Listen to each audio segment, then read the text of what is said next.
I pretty much want to start by like, what is your company? But I'll ask you that and Okay. officially. So we're ready then? So. Okay. Slyce with a Y. Slyce with a Y. Okay.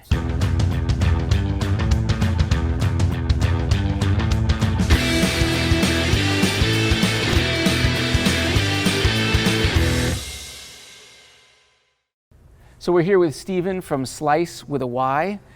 Steven, what is Slyce? Slyce is a image recognition company or visual search company that allows people to snap a photo with their smartphone and have that translate into searchable cues that then can draw people to a product page or an activation point of some kind.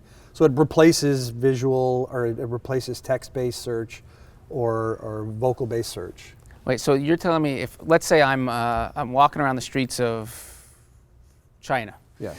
And I see, as a consumer, I see something I like, I take a photo of it, and you'll tell me other things that are like that if I want to buy them. Absolutely, yeah. If wherever you are, if I like your jacket, I snap a photo and that takes me to whichever company we're working with, the most similar item that they carry in their stock. So I don't have to describe it. I don't have to say what color blue or black that is, if there's stripes or things like that that are complicated.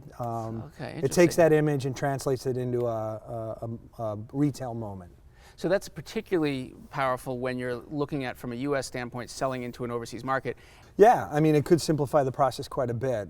You know, the ability to translate something that's hard to describe and hard to align with. And most often we're just working with the retail partner's existing infrastructure. So we work with their existing images from their e-commerce environment to utilize the images that they already have, the metadata that they've already created for it. We just translate that visual element into those keywords. How does this work from a technological standpoint? We're using an automated and a human-based system, so we have a hybrid approach. The automated part of our process would start by looking at whatever we're taking an image of. It could be furniture, it could be clothing, it could be all different types of things. It starts to articulate what that is. It could say men's, blazer, blue, you know, or it could say white, chair, modern. It could go down that path. If the automated score for us shows high enough, then we produce a result. So we're using an automated process or a machine-based learning process for that.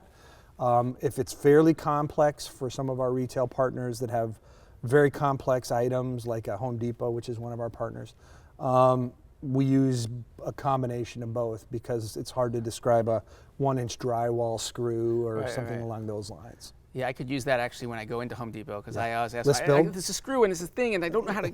Exactly. Yeah, okay. Yeah. How many of your clients are trying to attract overseas consumers?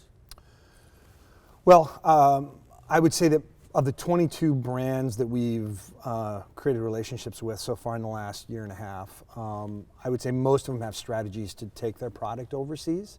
And we've talked to some direct international brands as well. Okay. So I think the concept of where it lands and how it's being done gets more cloudy. I think the challenges that we have, along with everyone else, are you know, the tools that we need to work with our partners are usually a product feed or a search API, and those typically are tied to the search cues or search words or metadata that they create. Oftentimes, if they're in the U.S., they're predominantly English-based. Right. But there are partners that have 6 or 7 languages that they treat as a part of their process, and if it's international, oftentimes you only have an option in Chinese or in other languages that aren't English-based. So let's say a lot of our clients are small, medium-sized. If they say, hey, look, I'm selling you know, at $5 million in revenue in the U.S. right now, I'd like a slice of the overseas, Slyce with a Y, a slice of the overseas market in a certain country, and you guys can help. What's the process? They integrate into your technology? Do they need an in-house tech person?